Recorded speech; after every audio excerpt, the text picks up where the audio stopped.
Hello everybody, today we are going to talk about operators. Firstly, let's start this topic from what are operators? As the name suggests, operator is something that can operate, so it means that it can perform, work on something. In programming world, operators are used to work on, for example, variables, expressions. In this lesson, we'll learn about arithmetic and assignment operators. So let's create two variables, int a equals 10 and int b equals 5. And now let's send to the console output a plus b, and let's send a line at the end, and this is called addition operation.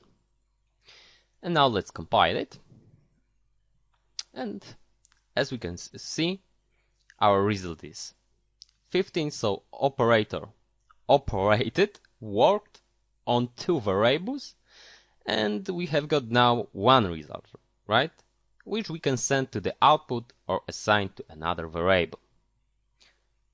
Okay. We have got other operators like the minus operator, which is subtraction operation. We have something like multiplication operator, and it is multiplication. Now let's talk about the division operator, and let's compile it.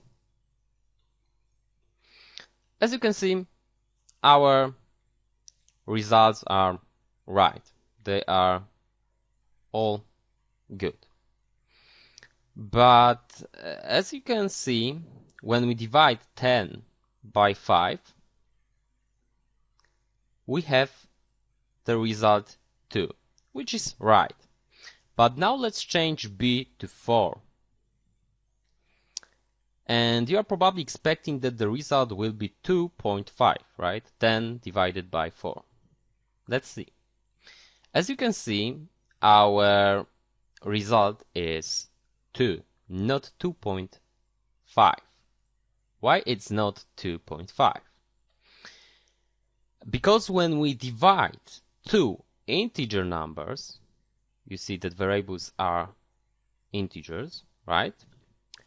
Our result will always be integer, always. The part after the point, which is in our situation 5, is being removed. Math rounding is not working here. So if you had, for example, 2.6, the result would not be equal 3, but it would be again 2. Okay. But what if we want to have a real number in the result? One of our variable must be then double or float. It doesn't matter which one. So let's do it. For example, that guy. Let's see. As you can see, we have now 2.5. It's okay. Now let's, for example, that guy, make it double. And as you can see, it's working. Of course, both can be double and they do work. For example. Okay. Let's back to the integer. And now let's talk about modulo operation, which is later really very useful, but it might be a bit confusing at start. When we use modulo operation, which is percent sign in the C++ language, on two numbers, for example 10 modulo 4, the result is 2. Now why? 2 in our situation is called remainder, and the remainder is amount left over after the division of two integers, okay? So when we look at this operation, we should think like that. How many times can 4 be located, stored in 10? The answer is 2, right? Because 2 multiplied by 4 means 8. And now, what amount is left over after the division of two integers? It is 10 minus 8, which is 2, right? Okay, now let's check the next example. For example, 1 modulo 5 is 1. Why? How many times can 5 be stored located in 1? The answer is 0, because 5 is greater than 1. Okay, so 0 multiplied by 5 equals what? 0. And now what amount is left over after the division of two integers? It is 1 minus 0, which is just 1, right? And it works. Okay. You should train it a bit. You can train it by just sending it to the console output, for example, 10 modulo 4, right? Let's compile it. As you can see, we have 2 there. A modulo B. Okay. It works fine. Train a bit because it's kinda important to understand it later. It's one of the operators that is really used a lot. Okay, fine. Now let's talk about incrementation, decrementation, and assignment operations. Incrementation and decrementation. Okay, incrementation means increasing current value by 1. Increase by 1, right? And decrementation means decreasing current value by 1. So it decrease by 1. Operations like that are so frequent that they have special operators that let us write them faster. And normally, if we want to increase current value by 1, so to increment something, we have to write something like, for example, int c equals 1. And now, when we do something like c equals c plus 1, and then we will send it to the console output. As you can see, we have now there 2 at the end, right? We can get all the things to the comments, so it won't confuse us anymore. As you can see, 2 is here. And how it works. That thing here means something like that. Take the value that is stored in variable c, which is 1, add to it 1, and then after summing that, right, assign the result to the variable named c. So c will be 2 now. Okay. Of course, that 1 can be anything here, like 10, and it works. But we are right now talking about incrementation, decrementation, okay? So we'll just increase and decrease values by 1. We can do that thing here a bit faster using assignment operator like that. C plus equals 1, which is the same, it is the same as c equals c plus 1. It's the same, okay? And of course that number here can be changed to another number or maybe variable.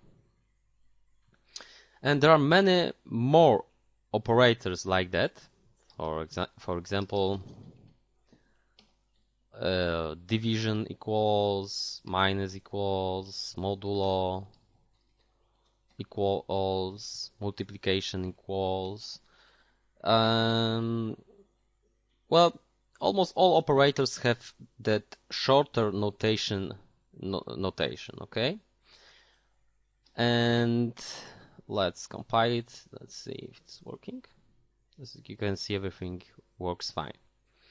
And now, finally, let's talk about incrementation using increment operator. Okay, let's comment that thing here. And now int d equals 1.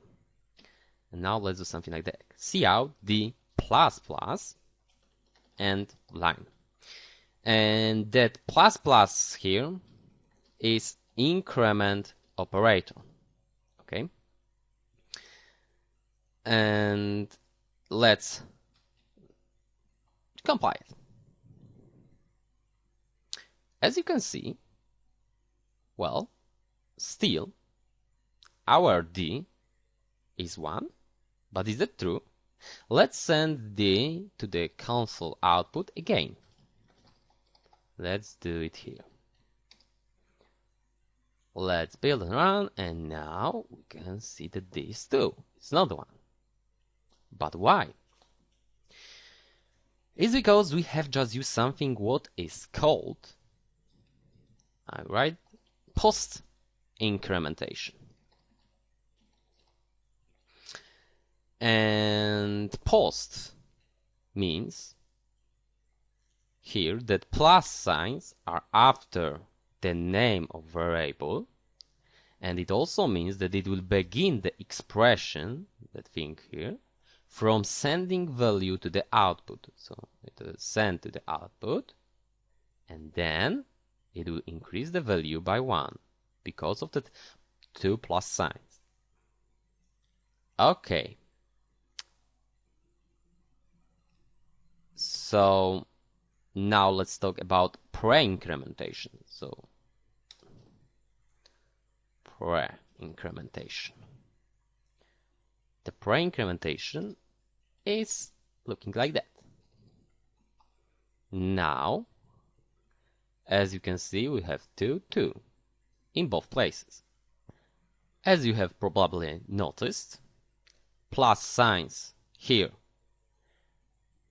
are now before the name of variable, which means that now variable will be first incremented by 1, and then value will be sent to the output. And how to remember what happens first? Just look at the notation of incrementation. If the plus signs are prefix for variable, right? Then incrementation is first. If the plus signs are postfix for variable, then incrementation is going to happen after sending value to the output. Okay, now let's talk about pre-decrementation and post-decrementation, right? So post-decrementation and pre-decrementation. Pre. And they work the same way like incrementation, but this time we are decreasing value by 1. So if I do something like that, and now I compile it, what will happen first? That guy here will be decremented by 1 first, and then the value will be sent to the output. Let's see. So it will be 0, right? Okay, we can see 0, 0. But if they do something like that, it will send to the output first 1, then it will decrease that value by 1, and then it will just send that 1. I'm sorry. It will send just that 1, and here the value will be 0, right? Okay, as you can see, everything is working fine, and that's all in the lesson. Thank you very much.